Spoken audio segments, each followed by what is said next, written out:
When I left for that one-night trip, I thought I'd finally earned a moment of calm. My daughters were safe at home, my stepsister seemed responsible enough, and everything felt in order, but when I came back to a strange car in the driveway and music thudding through the walls, that calm shattered for good. When I left for that overnight business trip, I remember feeling a rare kind of calm. My daughters had just finished dinner, my bag was packed, and my stepsister Mia was sitting on the couch scrolling on her phone, pretending to listen as I gave her the rundown. She was 17, confident in that casual teenage way that suggested the world was still a soft place. My wife had passed away 2 years before, and it was still hard for me to trust anyone else with the girls, but Mia was family, and my dad had vouched for her. "She's great with kids," he said, which sounded reassuring enough at the time. I had an early flight, just a short trip for a presentation that couldn't be done remotely. My daughters, Lily and Hannah, were 6 and 8. They were good kids, polite, imaginative, and still at that age where they built forts out of couch cushions and called me in to admire their work like it was modern architecture. I explained to Mia that all she really had to do was keep them fed, get them to bed by 9, and make sure no one tried to turn the kitchen into an art studio again. She nodded the whole time, her eyes never quite leaving her screen. Before leaving, I walked through the house one last time, making sure everything was locked and in order. It's strange what you notice when you're about to leave home for a night. The sound of the fridge hum, the faint smell of laundry detergent, the way the evening light falls across the kitchen counter. All those things that make a house feel steady. I remember thinking that nothing could possibly go wrong in a single night. That was mistake number 1. The next day passed without a hitch on my end. The meeting went smoothly, the client was happy, and I even managed to grab dinner with an old colleague before catching the late flight home. By the time I landed, it was close to midnight, and the airport was nearly empty. I texted Mia just to let her know I was heading back and got no response. I assumed she was asleep, which seemed responsible enough. Driving through the quiet streets back home, I remember feeling grateful for how ordinary everything felt. It had been a rough couple of years since my wife's death, and moments of calm had become something to notice. But as soon as I pulled into the driveway, that calm started to slip. The first thing I saw was a car parked halfway on the grass that I didn't recognize. Then another one behind it. My heart sank just a little. Maybe she'd had friends over. But at midnight, I got out of the car and stood for a moment, just listening. Music thudded faintly from inside the house, the kind of deep bass you feel in your chest more than you hear with your ears. My porch light was off, and there was a trail of empty cups near the front steps. The door wasn't even locked. When I stepped inside, the smell hit me first. A mix of cheap beer, perfume, and something burned. There were at least a dozen people scattered around my living room, half asleep or laughing quietly in that guilty, end-of-the-night way. A couple of kids I didn't recognize were passed out on my couch, and one of them had used my daughter's blanket as a pillow. I didn't say anything at first. I just stood there, taking it all in, the mess, the bottles, the music still playing from someone's phone. Then a guy I'd never seen before stumbled out of the kitchen holding one of my mugs, looked at me, and froze. I must have looked terrifying. Still in my suit, standing in the doorway at 1 in the morning, with whatever patience I had left draining out of me. He muttered something like, "Sorry, man," and slipped past me toward the door. That's when Mia appeared. She was wearing my wife's old denim jacket, the one she used to wear when we'd go to the farmer's market on Saturdays. I couldn't even process that part yet. Her face went pale when she saw me. She tried to start explaining, but I held up my hand. Before I said anything to her, I asked the only question that mattered. "Where are Lily and Hannah?" She hesitated. That hesitation was enough to send my pulse racing. I didn't wait for her to answer. I ran down the hall toward the girls' room. The door was closed, and when I turned the handle, it didn't move. Locked from the outside. I called their names, and I heard movement. Small feet rushing toward the door. Then Lily's voice, quiet and shaky, saying, "Daddy?" Took me 3 tries to force the lock open. When the door finally swung inward, both of them were sitting on the bed still in their pajamas, clutching their stuffed animals. The room was dark except for the nightlight in the corner. They both started crying when they saw me. I sat on the floor with them for a long time, holding them while they tried to explain through tears that Mia had told them to stay in their room and not come out no matter what. At some point, they tried to open the door and realized it was locked. They said they'd heard people laughing and shouting downstairs, music playing, glass breaking. They'd stayed awake most of the night because they were scared. By the time I went back to the living room, most of the party guests had cleared out, probably realizing the host was in trouble. Mia was still standing there, arms folded like she was bracing herself for whatever came next. I didn't yell. I didn't even raise my voice. I just asked her to leave. She tried to argue that it wasn't a big deal, that nothing really happened. But I couldn't listen. When she finally walked out the door, the house felt heavy and silent again. I looked around at the mess, the spilled drinks, the stained carpet, the broken lamp, and felt something deeper than anger. It was disappointment, and underneath that, a kind of sadness that sits in your chest and doesn't leave easily. I spent the rest of the night cleaning up while my daughters slept on the couch near me because they didn't want to be alone. Every so often, one of them would stir and ask if I was still there, and I'd tell them I wasn't going anywhere. The house was quiet again by sunrise, but the quiet didn't feel the same. Felt uneasy, like something had shifted in a way I couldn't quite name yet. And somewhere between wiping the counter and throwing out the last cup, I realized this wasn't just about one bad night. It was about trust and how easily it can crack when you least expect it. The morning after the party began like every morning after disaster does, quietly at first before the full noise of it settles in. The house smelled faintly of disinfectant and burnt toast from the breakfast I had managed to piece together for the girls who still looked pale and exhausted from the night before. They didn't say much over their cereal and I didn't push them to. Children have a way of holding fear quietly like it is something they might get in trouble for mentioning. I kept the routine simple breakfast clothes, teeth-brushed cartoons on low volume. I needed the sound of normal life just to remind myself it still existed. Once they were calm enough to stay occupied, I stepped out onto the porch to call my dad. I figured I owed him an update since it had been his idea to let Mia babysit in the first place. He answered on the second ring, sounding cheerful in that Saturday morning way people do when their world hasn't just been set on fire. I told him what happened from start to finish: the unlocked door, the strangers, the locked room, the crying kids. The silence that followed was long enough to make me wonder if the line had gone dead. When he finally spoke, he sounded older, somehow softer too. He kept saying he couldn't believe it and that Mia must have panicked, made some poor teenage decision she would regret. I listened because that is what sons do when their father is trying to protect the family image, but inside I knew better. Panic doesn't look like unlocking a door for strangers and pouring drinks while two little girls are locked in a dark room. Panic doesn't steal a quiet house for a party. That kind of decision takes planning. Dad said he would come over that afternoon to talk to her. Apparently she had gone home around 2 in the morning, crying to my stepmother, claiming I had screamed at her and thrown her out into the night. I didn't have the energy to correct that story. Let her version run its course if that made her feel better. What I cared about was making sure my daughters never felt that kind of fear again. When my father arrived a few hours later, he looked nervous, like he was stepping into a courtroom rather than his son's living room. Mia came with him, though she stayed outside sitting in the car, arms folded just like the night before. He took one look at the dried stains on the rug and the broken lamp and shook his head. He said he would handle it, meaning he would talk to her, meaning he would try to turn it into a teachable moment. But I was past the stage of lessons. I told him calmly that Mia wasn't welcome in my house again, not as a babysitter, not as a guest, not even for Sunday lunch. He tried to reason that she was still just a kid, that everyone makes mistakes, that she didn't mean harm. I told him she locked my children in their room and that no amount of teenage foolishness erases that fact. The conversation ended with him saying he would make her apologize. I said I didn't need an apology, I needed assurance it would never happen again. After he left, I sat on the back steps while the girls played with chalk on the patio, drawing uneven flowers and suns. The air felt heavy and damp with late afternoon heat.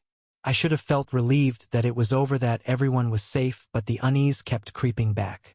Every time I replayed the night in my mind, there were little details that didn't fit. For one, Mia had no reason to lock the door from the outside unless she expected something that required privacy or secrecy. And 2, when I had walked into the house that night, I noticed the faint smell of smoke, not just cigarettes, something sharper that lingered in the curtains and in the air vent near the hallway. Later that evening, I found my daughter's tablets tucked under the couch. Both had dead batteries, but when I plugged them in and turned them on, I noticed several new videos saved automatically from their security camera app. I had installed small cameras in the house months ago, mostly for my peace of mind while working late, not as a spy but as a single dad trying to keep up with everything. The girls had sometimes used the app to check when I would be home. One of the videos was from the living room camera, timestamped around 9:30 p.m. I hesitated before pressing play. The footage began with Mia walking through the frame carrying a tray of cups, setting them on the coffee table, laughing at something someone said off-screen.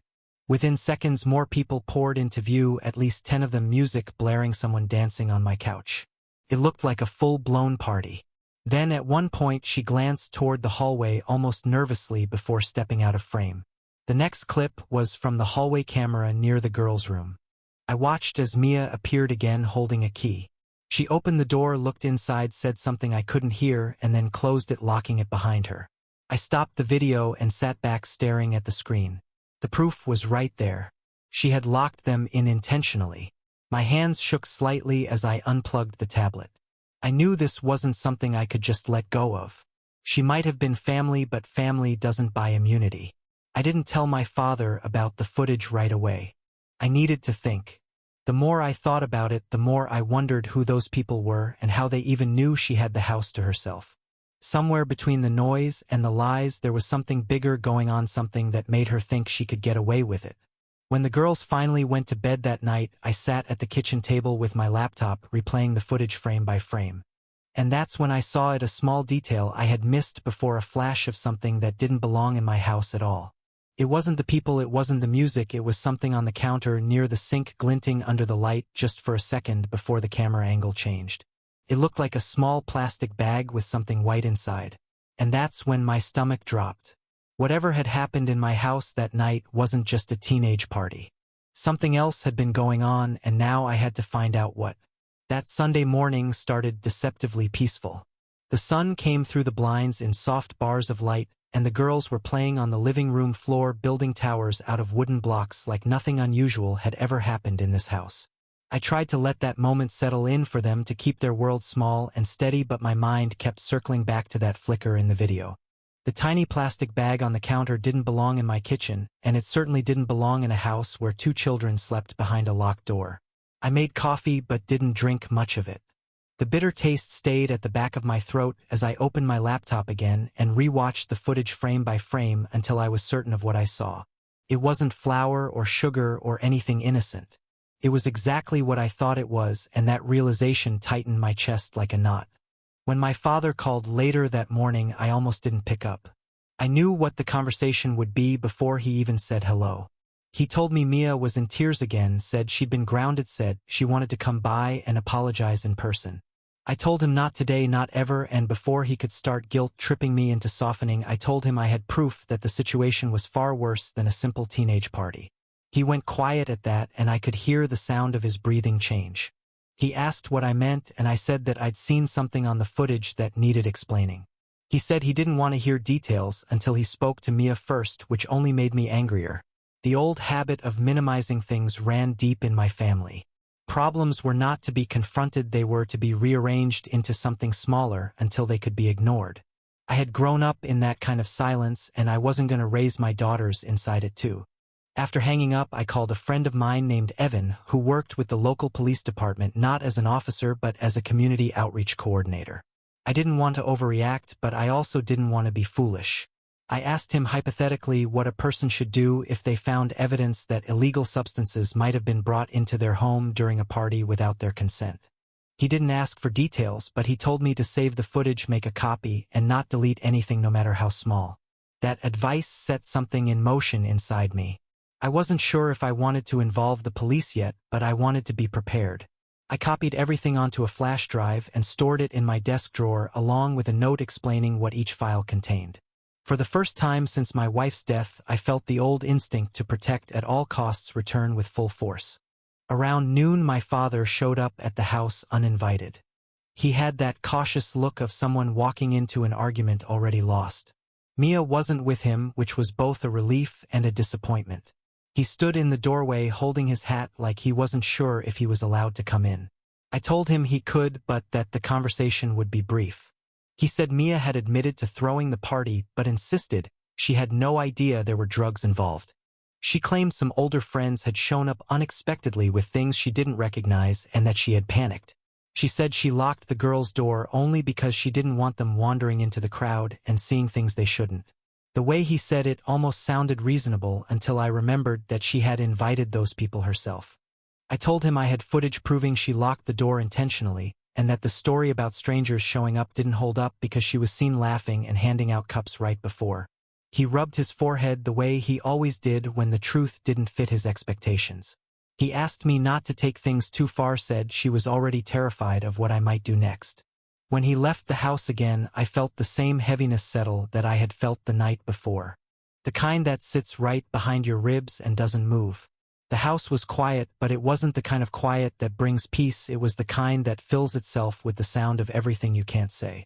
Later that evening, as the girls were brushing their teeth, I heard a soft knock on the door. When I opened it, Mia was standing there alone. Her hair was pulled back and she looked smaller somehow without her usual teenage armor. She said she needed to apologize, and I told her she could do it here on the porch where the girls wouldn't hear.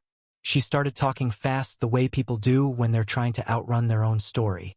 She said she hadn't meant for things to get out of hand, that she only wanted to hang out with a few friends, that someone brought drinks that she didn't know people would bring other things too. She said she locked the girls in their room because she didn't want them scared, but the tremor in her voice made it sound like she was scared herself. I asked her if she had taken anything that night or if anyone had offered her something, and for a second she didn't answer. Her eyes flicked toward the driveway like she was deciding whether to run or stay. Finally she said something I didn't expect. She said it wasn't her idea to throw the party at all. I asked her what she meant, and she said someone had told her to use the house. That they knew I'd be away because they'd seen my trip announcement on a work group page I'd posted to last week. She said she didn't even invite half the people who showed up, that they just started arriving after someone posted the address on a social story. I didn't know whether to believe her, but there was something in her voice that didn't sound like a lie. Fear mostly. Not of me, but of someone else. She said she was sorry and that she wished she'd never agreed to it, and before I could ask who they were, she backed away down the steps saying she'd tell me everything later. Then she got into a car waiting at the end of the driveway and left.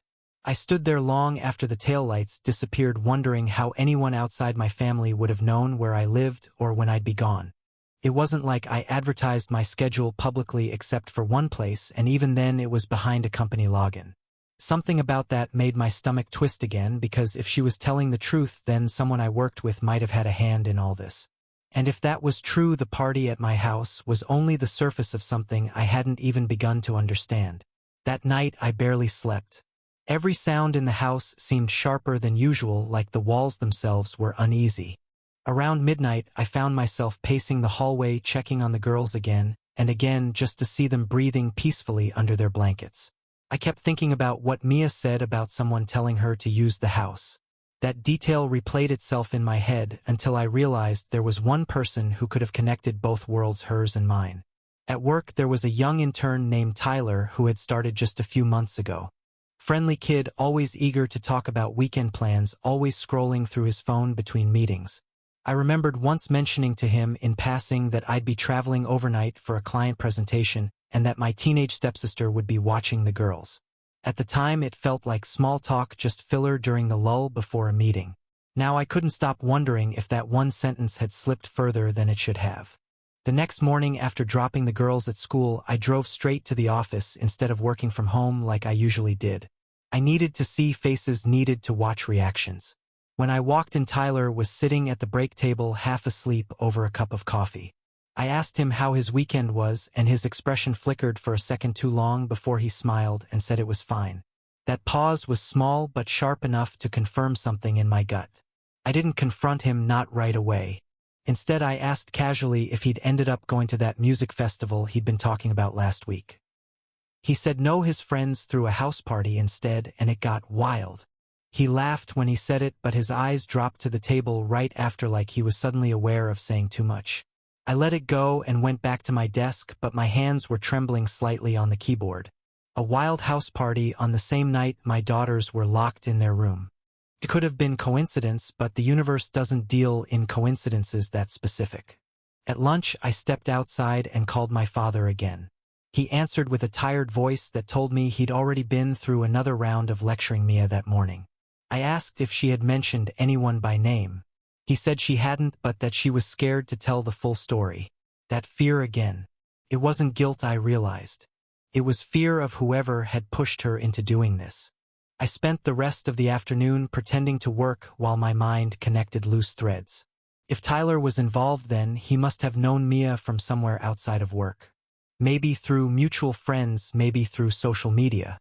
She was active online, always posting pictures tagging people I didn't know. It would take only one message from him to set this whole thing in motion.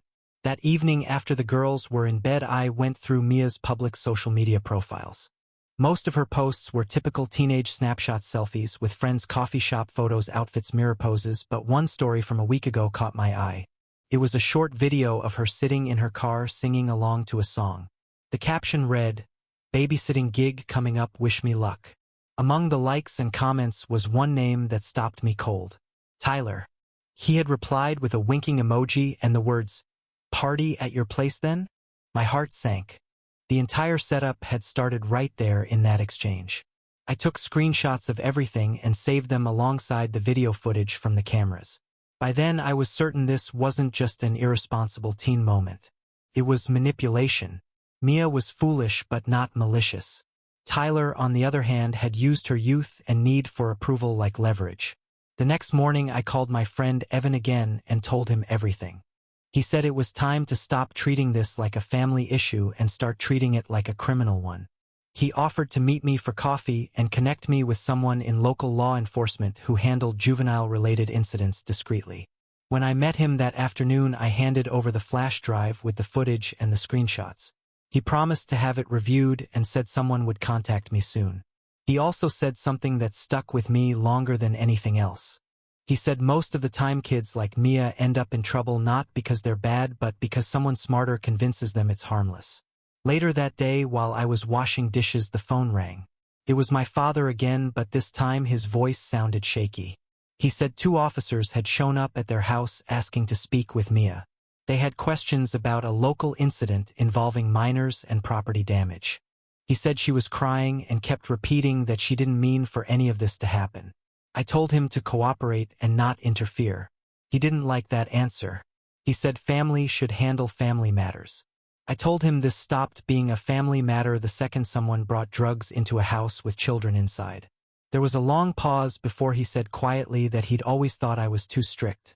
I said I wasn't strict, I was tired of pretending small things didn't matter until they became big ones.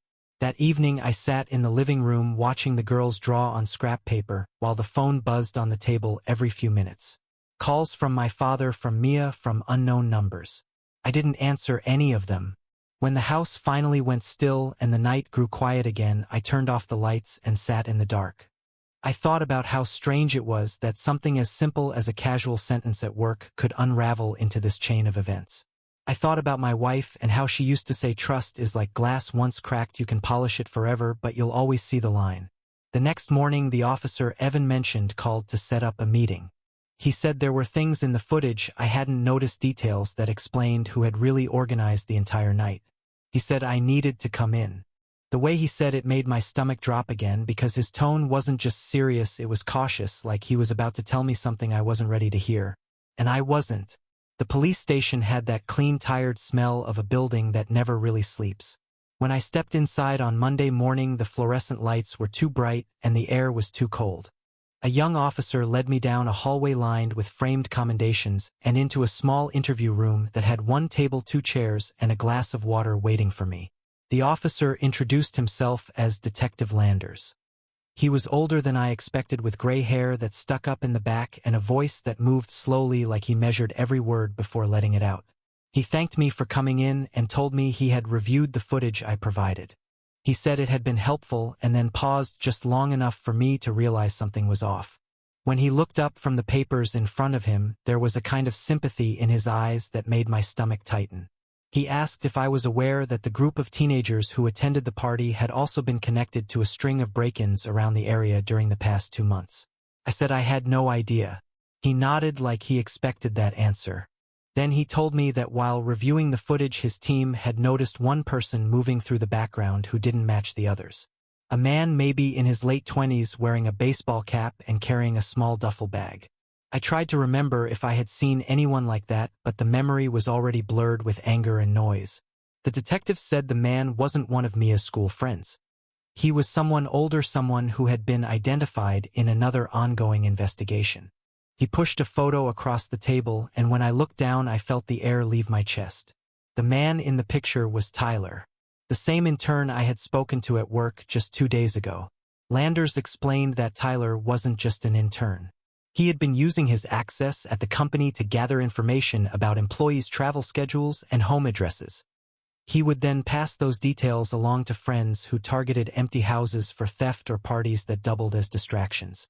Most of the time the houses were found trashed, but sometimes items disappeared too: electronics, jewelry, cash, anything that could be sold quickly. They had been tracking his movements for weeks, but hadn't had solid proof until the footage from my living room showed him walking through my kitchen with that duffel bag. The detective said they had already taken him into custody early that morning. When they searched his apartment, they found several small bags matching the one I had seen on the counter. Inside were personal belongings from at least 4 different homes, including one item that made my hands shake when he described it. It was my late wife's silver locket, the one she used to wear every day, and that had gone missing months ago. I had assumed I'd misplaced it. I hadn't. I sat there in silence while the detective kept talking about charges and restitution and formal statements. My mind had already drifted back to the night of the party, to the moment I walked into my own house and felt something invisible had shifted. Turned out it wasn't just my imagination. Someone really had been inside, moving through the rooms, quietly taking pieces of our lives while a group of teenagers partied 2 rooms away. When I finally left the station, the air outside felt thick and warm, the kind of early afternoon heat that presses against your skin. I drove home, slowly replaying every small decision that had led to this. The casual conversation at work, the trust one placed in a teenager who wasn't ready for it, the belief that nothing could go wrong in one night. At home, the girls were sitting on the porch steps, drawing with chalk again, just like the morning after. Their laughter carried across the yard, and for a moment it cut through the weight in my chest. I sat down beside them and listened to them tell me about school, and about how the neighbor's cat had followed them all the way to the bus stop. They didn't know about the meeting or about Tyler or about the locket. They didn't need to. That evening I called my father to tell him the full story. He didn't speak for a long time after I finished. Eventually he said he was sorry, that he hadn't believed how serious things were. He said Mia had confessed to being pressured by Tyler, who had promised her money if she could provide a safe house for one night while he stored some things. She hadn't understood what that meant until it was too late. She was cooperating with the police now and would probably face consequences, but not the kind that would ruin her life. After I hung up, I walked through the house again, just as I had done the night I left for the trip. The light fell differently now across the kitchen counter, but the same hum from the refrigerator filled the silence. I thought about how thin the line between safety and chaos really is, how quickly a home can shift from sanctuary to stage for someone else's scheme. Later that night, when the girls were asleep, I took out the small lockbox from the closet and placed the locket inside after the police returned it. I held it for a long moment before closing the lid. It still smelled faintly of her perfume even after all these months. As I turned out the lights and stood at the foot of the stairs, I realized something strange. The fear that had followed me around since that night was beginning to fade, replaced by a quieter awareness that I would never again assume peace came automatically. You have to guard it the way you guard children at night or trust itself. Still, as I listened to the creak of the house settling into sleep, I felt a small flicker of calm again. Maybe that was enough for now. In the weeks that followed the arrest, the house began to settle back into a rhythm, though it was not the same rhythm as before. It was slower, quieter, more deliberate. Every lock got replaced, every password changed, every camera updated. I left nothing to chance anymore, because trust once broken does not repair itself overnight. It needs careful rebuilding piece by piece. The girls returned to their usual energy faster than I did. Children have this remarkable ability to adapt, as if their hearts know when to move forward while adults still circle the wreckage looking for clues. They began sleeping through the night again, laughing easily over cartoons and backyard games, while I found myself pausing at every unexpected noise, like my body had learned to expect danger even when none was there. I took some time off work under the pretext of focusing on family, but really it was because I could not bear to walk past the desk where Tyler used to sit. The company fired him immediately once the police shared the details. They sent out a formal email calling it a breach of confidentiality and data misuse, which was true but too clean of a description for what he had done. There was no mention of the break-ins or of the children locked in their room. Corporations like tidy endings. I was done with tidy endings. During that break, I spent my mornings driving the girls to school instead of putting them on the bus. They liked the routine of it, the music on the radio, the familiar turns past the bakery that always smelled like fresh bread. In those small moments, life began to reassemble itself. One afternoon, my father came by with Mia. I had not seen her since the night she showed up on my porch. She looked different, thinner maybe, or just worn down by guilt. I could tell this visit was her idea because my father kept his distance, letting her walk up to me alone. She started speaking before I could say anything. Her words tumbled out fast and shaky as she explained how Tyler had reached out to her months ago after seeing her tagged in one of my family photos online. He had pretended to know me through work and told her I had offered the house as a safe place for a small get-together while I was gone. She admitted she believed him because she wanted to impress someone older, someone who seemed worldly and confident. I stood there listening to this story unfold and realized she was describing something far more ordinary than malice. She had been naive and lonely and too quick to believe attention equaled care. He had told her to lock the girls in their room because he said it was for their own safety while they moved equipment through the house. By the time she realized what that equipment actually was, the house was already full of people she did not know, and she was in too deep to back out. When she finished speaking, she said she understood if I never wanted to see her again, but that she needed to say she was sorry, not for the trouble with the police, not for getting caught, but for making my daughters afraid. I believed her then. Her voice trembled the way truth sometimes does when it is heavy and awkward and human. I told her I did not hate her, but I could not forget what happened either. Trust had to be rebuilt slowly, like a wall laid brick by brick. I said I hoped she would use this experience to figure out who she wanted to be instead of letting other people decide it for her. She nodded, eyes wet but steady. Before she left, she bent down to hug the girls who had been watching from the porch. They hugged her back carefully, like they understood more than they should have for their age. After they drove away, my father stayed behind for a while. We sat on the porch steps in the fading light, not saying much. At one point he told me he admired how I handled everything, that he would have probably yelled and slammed doors. I said I had done enough yelling in my life and none of it had ever fixed anything. He nodded and smiled in that sad way fathers do when they realize their children have grown beyond their lessons. That night the house finally felt lighter. I tucked the girls into bed and stood at the doorway watching them sleep the way I used to when they were babies. The air smelled like lavender from the diffuser they insisted on using every night. Somewhere in that soft light and that quiet, I felt something loosen inside me, a reminder that even after chaos there can be calm again. A few days later, Detective Landers called to let me know the case against Tyler was moving forward. He would likely face prison time and restitution for the families affected. He also mentioned that one of the stolen items from another home had been returned because of the footage from my cameras. It was a small thing, but it mattered. When I hung up, I sat at the kitchen table and wrote a note to myself on a scrap of paper. It said, "Peace is not what happens when nothing goes wrong. Peace is what you build after something does." I taped it inside the cabinet where I keep the coffee mugs so I would see it every morning before the day began. Weeks passed and the cracks in our lives started to seal, not with forgetting but with understanding.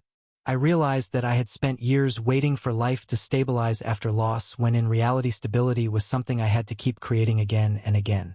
By the time autumn rolled in, the air had cooled, the girls were back in school full-time, and laughter had returned to the kitchen.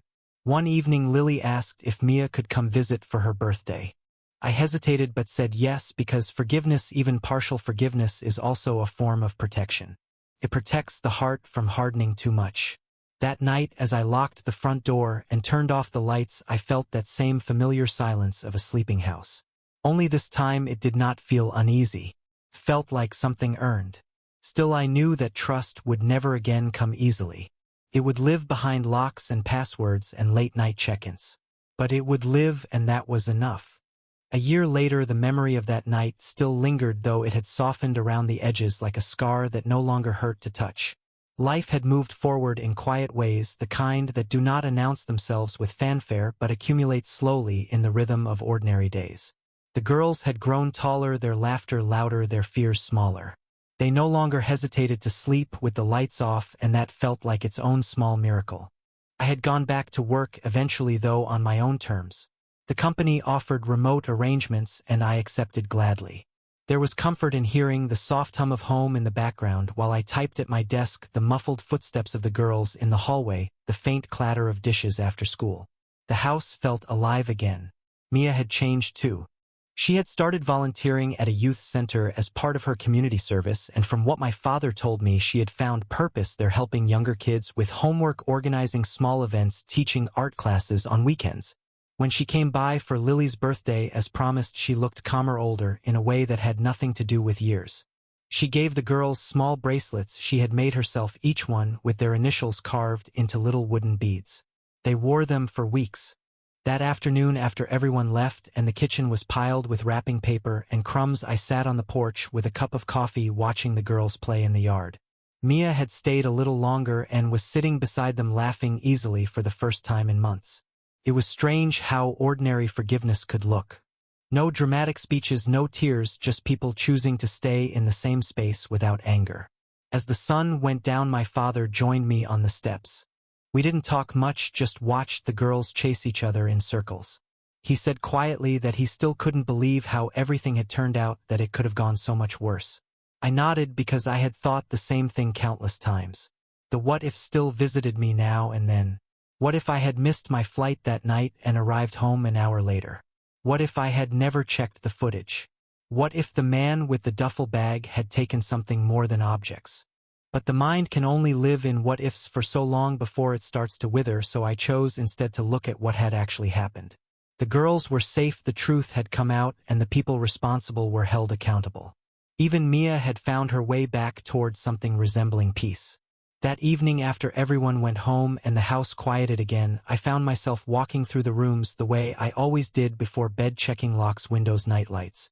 It had become a ritual of reassurance, a way of telling myself that vigilance and peace could coexist. I paused in the hallway outside the girls' room and listened to their soft breathing. The smell of lavender hung in the air, and the glow of the nightlight painted their faces in pale gold. Back in the kitchen, I reached for a mug from the cabinet, and my eyes caught the note I had taped inside months ago.